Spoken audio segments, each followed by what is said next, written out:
Daha bir hadis aytayın. Anan keyin inşallah soru cevap ötөйлү. Her bir insan bu dünyada özünün hukuku menen, жоопкерчилиги менен келген. Kıyamet günü sözsüz жоопка тартылат. Allah Taalam бардык махлуктан өзгөчөлөп bizge akıl bergen. Akıl bergeninin sebebinен Allah Taalam ertege kıyamet günü sözsüz сурайт. Akıl berdim ele, kандай иштеттиң, ушул акыл менен жашоону кандай өткөрдүң, ушул акыл менен жаштыкты кандай өткөрдүң, ушул акыл менен кайдан акча таптың, ушул акыл менен кайда сарптадың, ушу берген акылды иштеттиңби же алып эле жүрдүңбү? Башты жөн эле көтөрүп эле береке үчүн алып жүрдүңбү? Же кыймылдаттыңбы? Эң акылдуу инсанды жибердим эле үлгү кылып, ошонун акылына пайдаландыңбы? Деген суроо эртеге кыямат күнү болот. Буну Пайгамбар саллаллаху алейхи ва саллям бизге эскертип койгон. Адамдар унутпагыла. Эртеге Алла Таала сурай турган күнү келет. Ушуга мындай дейт. Абу Барза Аслами радиаллаху анхудан Пайгамбар саллаллаху алейхи ва саллям айтат, мындай дейт.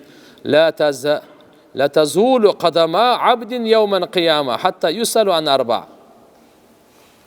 Кыямат күнү бенденин эки кадамы ордунан жылбайт, 4 суроого жооп бермейинче. Ан умрихи фима афнаху. Биринчи, өткөзгөн өмүрү тууралуу суралмайынча. Ва ан илмихи ма амила бихи. Амал кылдыбы илимине же жокпу? Ва ан малихи мин айна ихтасабаху ва фима анфакаху. Жана акча, мал мүлк кайдан тапты жана кайда сарптады? Ва ан жисмихи фима аблаху. Жана денеси тууралуу, бу денесин кайда иштетти? Раваху Термизи, имам Термизи рахмахулла риваят кылып атат. Муаз ибн Жабалдан разияллаху анху риваят бар, Пайгамбар саллаллаху алейхи ва саллям айтат: "Лан тазула кадама абдин яуман кияма хатта юсалу ан арба хисалин". Бул жерде да ушуларды айтат, бирок бул жерде ан шабабихи, жаштык боюнча өзгөчө суроо. Жаштыгын кайда өткөрдү деген.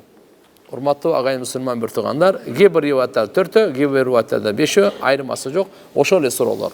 Так, биринчиси өмүр, экинчиси жаштык, үчүнчүсү мал мүлк каяктан таптың, жана кайда сарптадың, кээ-бирлер ушуну экөөнү эки бөлөк кылып айтат дагы.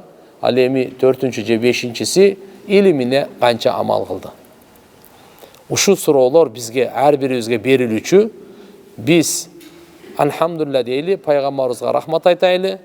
Şu soruları zaranya bizge berip koygandığı için egzaminator, ya egzamin alarda murda studentler özü жақшы bilişet.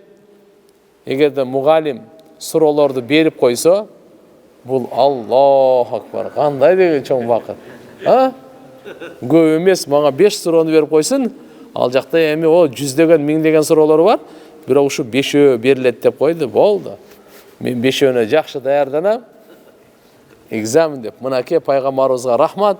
Бизге, сиздерге ушундай 5 суроо бар деп койду. Азыркы эми хадисинде 4 келди. 4 суроо деп койду. Ушу 4-өөнө даярданайлы.